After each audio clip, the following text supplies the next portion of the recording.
Pope Francis says when it comes to end-of-life care, treatments should always be based with human dignity in mind.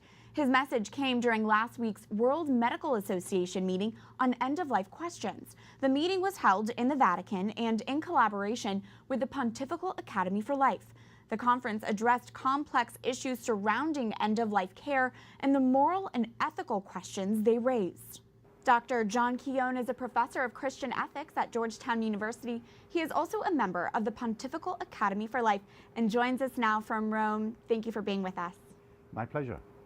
Dr. Keown, give us the highlights from this conference on euthanasia that took place in the Vatican. Well, there were a number actually. There was a very interesting panel discussion featuring the head of the German Medical Association, the Swiss Medical Association and the Dutch Medical Association. Those countries have different laws in relation to euthanasia and assisted suicide. There was also a very fascinating closing panel discussion in which people at the conference were allowed to ask questions of the panel or make their own comments. So there was a very frank and fruitful exchange of views. How much of a priority is this specific topic, euthanasia, for the Pontifical Academy for Life? I think the whole question of end-of-life care is a priority for the Academy, and the Academy, although it's very clear that it maintains the Church's fundamental opposition to euthanasia or physician-assisted suicide, nevertheless is very concerned to promote palliative care, because palliative care is basically absent from many countries in the world, which is an international scandal. And even in developed countries like the United States and the United Kingdom, there are serious deficiencies in the provision of good palliative care to many people. So it's an inequity, and in many ways it's a scandal that so many people are allowed to die in pain and suffering. We've been closely following the case involving Belgium's Brothers of Charity, with Catholic hospitals offering euthanasia, though the hospitals may soon be stripped of their Catholic identity. How pervasive is this threat of euthanasia even to our Catholic institutions?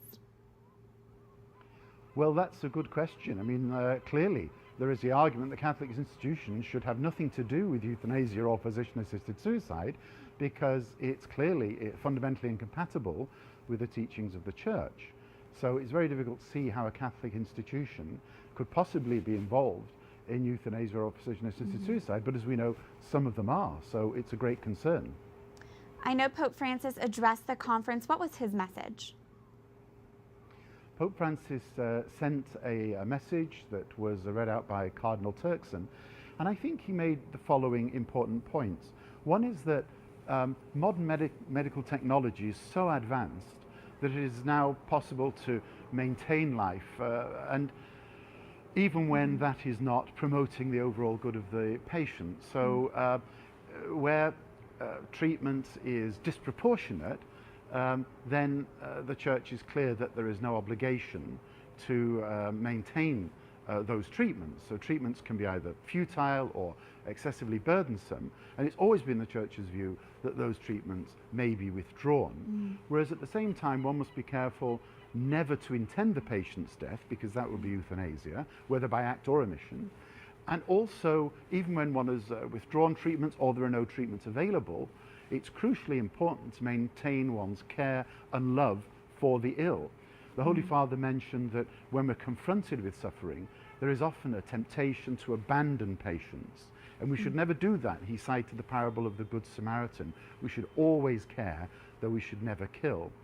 And finally, a point he made, in which really explains, I think, the Pontifical Academy's involvement in this WMA conference, was that we should try and promote shared solutions through a process of open dialogue, recognizing the diversity of views in the world, the diversity of religious beliefs, while nevertheless being very firm that the law should always maintain and protect the fundamental equality of every human being, especially the weakest. Dr. John Keown with the Pontifical Academy for Life, thank you.